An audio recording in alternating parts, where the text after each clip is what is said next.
So you never want to put, never ever want to put wet flowers on the corpse when you're doing enfleurage.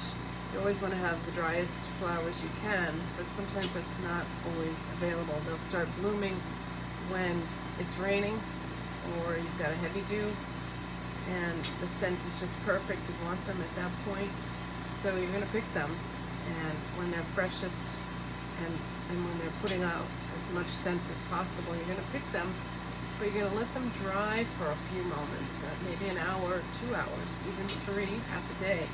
Sometimes I do it overnight when I have really good flowers that I don't want to lose. I don't want them to be out in the sun.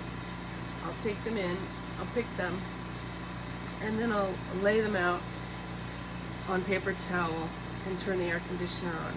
The air conditioner helps because we have the moisture being pulled out of the air with an air conditioner. A heater will do the same if it's cold, but you don't want too much heat or you will wilt the flowers or damage the flowers.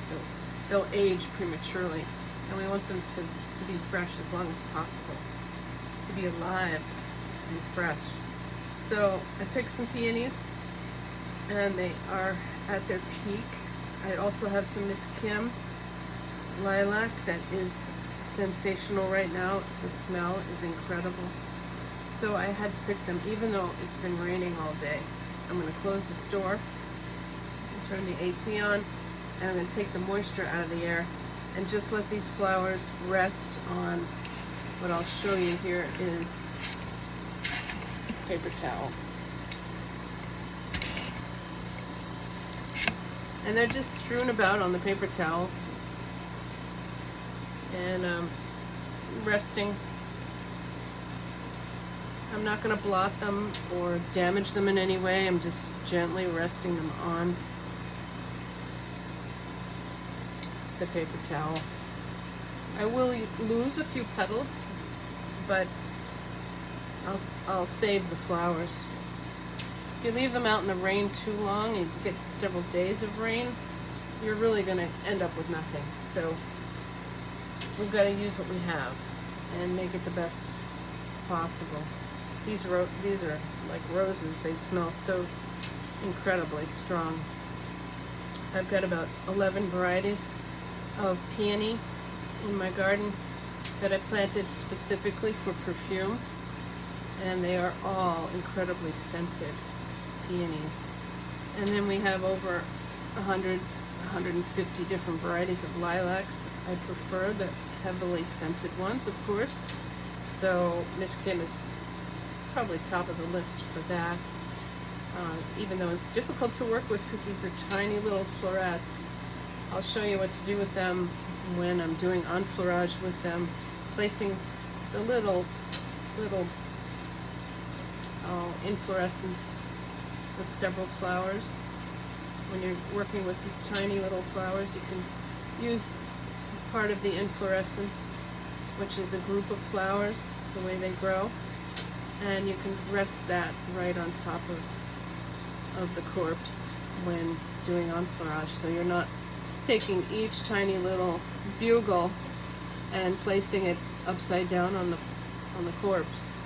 That would be just too intense, even for me. So I take little clumps and use it that way. You can actually take a bigger clump too. An inflorescence such as this one maybe has 20 tiny little florets on it, and that is just pumping out scent. I can smell this from yards away. I can smell this little flower grouping from yards away. So right now it is prime, and I want to make sure I capture that in its prime. So I'm not going to labor the point, but these are really tiny florets, as you can see. The late bloomers often are. Late bloomers like Josie, Red Pixie, Donald Wyman, and Miss Kim and Palabin. They're very tiny little florets. So what I want to do is take little clumps of them and place them gently on the corpse when we do enfleurage with tiny little flowers such as these. And you don't have to worry about removing all the green parts, the stem and all of that. It really helps provide some moisture for the scent factory. Because we have these as living scent producers, we're able to capture the living scent from the lilac. So if you denude them and you lose the sepal, the green part that holds some moisture inside, the little scent gland that produces the fragrance won't have much moisture to work with. So we like to keep it intact. Contrary to popular belief, we like to keep those sepals connected to the flower, the floret, so that we can gain the advantage of having a little more life in the plant to produce scent and be able to capture that scent. So the longer they live, the better, because you're just keeping them for 24 hours on the corpse. But they will start to diminish their scent output before 24 hours is up. So if we can keep them alive longer, we'll get more scent for that 24-hour period. You can even, if you're really anal, very particular about this, you can leave one tiny little inflorescence. There's four florets on that inflorescence. You can leave them intact like that with a little tiny stem, making sure that it has all of the sepals attached, which is where it's going to get its energy to produce scent. So that's a nice little clump to use, very, very isolated without much greenery.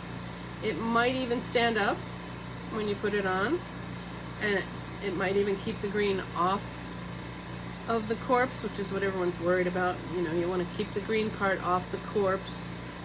I don't worry so much about that because I think it doesn't really impart a lot of scent. It's helping the rest of the flower live, so it's very, very important to keep it on, even if it's touching the corpse. But in this case, if you get a little inflorescence like that, a little group of flowers, you can use that. It'll stand up on your corpse so that you can make a nice pomade. So we're going to wait a little while for these flowers to dry. They are still very damp. It's been raining for a couple of days, but I just couldn't wait any longer to pick them. So I got them as prime as possible.